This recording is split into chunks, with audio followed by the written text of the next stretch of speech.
Lords of War, Orcs vs. Dwarves, Volume 1. Written by Martin Vaux and read by Tom Barratt. Part 10. The Mustering of Ragnar's Folly. Mungo Lance-Rammer stepped through the door of his hovel and sighed. He had always known this day would come, but had always hoped it wouldn't. Since being exiled from the hill forts of the Iron Teeth Mountains, he had never really settled. He had brought few belongings with him, and those that he had seemed to have only gathered dust on the shelves of his humble home. Ragnar's Folly was not the kind of place where a dwarf might surround himself with wealth, most of all for fear of burglary. But there was little wealth to be found here, and besides, under whom would one show such wealth? There was no tradition of tribute here, no stock held in the gods or the old ways.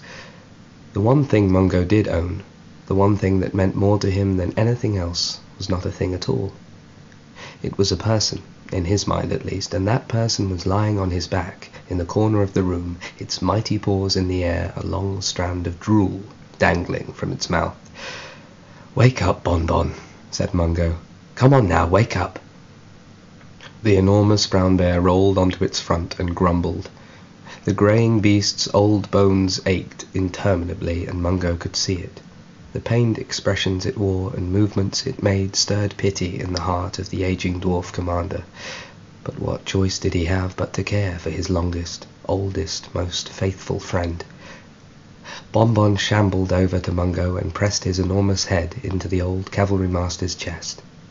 Mungo ran his fingers through the old bear's coat and looked deep into the shining black eyes of the animal. "War has come," Mungo continued.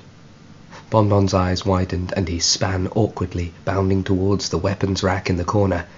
The bear barreled into it, knocking the armour and weapons onto the ground. The bear's battle helmet skidded over the hard earth of the hovel, and Bon-Bon pawed at it, growling softly. "No, Bon-Bon, not today." The bear looked back towards his master and grunted forcefully. Now, we both know you haven't got it in you." Bon-Bon looked back at Mungo, deeply affronted. The beast reared up, suddenly standing tall on its back legs, puffing his chest out. Mungo smiled. But in reality, the glory the old bear had once possessed, the might that could slay 100 warriors, was now faded. Bon-Bon was too old to fight. "I have to leave, old friend. I have to leave you here and march to battle." The bear fell back onto all fours and turned its head, part quizzically, part pathetically. "I need you to stay here and protect Ragnar's Folly. I'm sure our lines will hold on the field, but if they don't, there are dwarves here that need protecting." Bon-Bon turned away from Mungo and pawed once more at his battle helmet. Mungo approached and picked up the armour piece and placed it onto the old bear's head. "There you are. Now stay here, nice and quiet, until you hear the sounds of orcs, or if you smell them, of course." Bon-Bon let out a groan of reticent agreement, then padded back over to the weapons rack. Using his tongue and teeth, the old bear pulled out Mungo's sturdiest spear and took it into his jaws. He then carried it to the cavalry master. "Well, thank you, old friend," said Mungo, accepting the spear with both hands. He turned and walked back out of the door, not looking over his shoulder to the majestic animal. He didn't want the bear to see the solitary tear rolling down his cheek. Gelda had been following the accursed falcon for a day and a half now, and by her own very vocal account she had had enough of this mysterious animal companion. Admittedly, the bird had brought her rabbits to eat, but those rabbits had been raw. When the bird had seen her disinterest in the foodstuffs, it had brought her more vermin, mice, lesser birds, and even a fox at one point. She felt rude, in a way, refusing these meals of sorts, and when the falcon wasn't looking, she had gathered berries from sparse bushes wherever she had found them. Nonetheless, her stomach was gurgling and radiating sounds that, if they had been nearby, would have aroused the interest of any orc raiding party. Now, however, but a few miles away, she could see Ragnar's Folly. She was nearly there. To her surprise, the outpost looked like a hive of activity. The forges were working, smoke rising into the sky, and about the battlements, dwarves in a motley assortment of armour were actually on the lookout. "Ahoy!" she shouted, now that she seemed close enough to be heard. "Ahoy!" she repeated. Two of the dwarf guardsmen waved out to her. "Best hurry," shouted one, "or you'll miss the battle." "What battle?" came Gelda's response. "There's an orc warband afield. We're marching out to slay the devils." Suddenly Gelda's hunger was gone. She hitched up her skirt and started to run towards Ragnar's Folly. "I'm going to need a sword," she shouted back towards the guardsman, "and I need it to be sharp as hell." One of the guardsmen buckled with laughter. "That's the spirit," shouted the other. "No doubt you'll be very useful alongside the rest of the army." Hjelda stopped running and stared, glowering from a great distance out of Ragnar's Folly. Her look stopped the guardsman laughing, and one turned to the other. "Get that lady a sword," he muttered, ever so slightly scared. "Don't know when they was last serviced," said Deadeye Jones, "but here they are." As the old sharpshooter tugged on the edge of the wide tarpaulin, the huge antechamber was suddenly filled with a cloud of dust. Crod Clouthammer, Thalin Haddon, and Gordana Ironhelm were suddenly coughing wildly. Thalin had arrived only moments earlier, bringing with him the news of the Orc raiders in full. "Well, they look to be in working order," said Gordana. "That'll have to do," added Crod, signalling for younger dwarves to begin dragging the ballistas out of storage. Thalin moved up close to Crod and looked at him furtively. "These machines," he muttered, "are an embarrassment to the Empire." Crod scoffed and put a heavily armoured hand onto his friend's shoulder. "It doesn't feel like we're part of the Empire today," said the old general. "It didn't yesterday, or the day before." Crod began to walk away from his friend, but thought the best of it. "Who knows about tomorrow, eh?" Thalin frowned, understanding the general's subtext. "No," he replied. "No, you need me on the field." Crod nodded.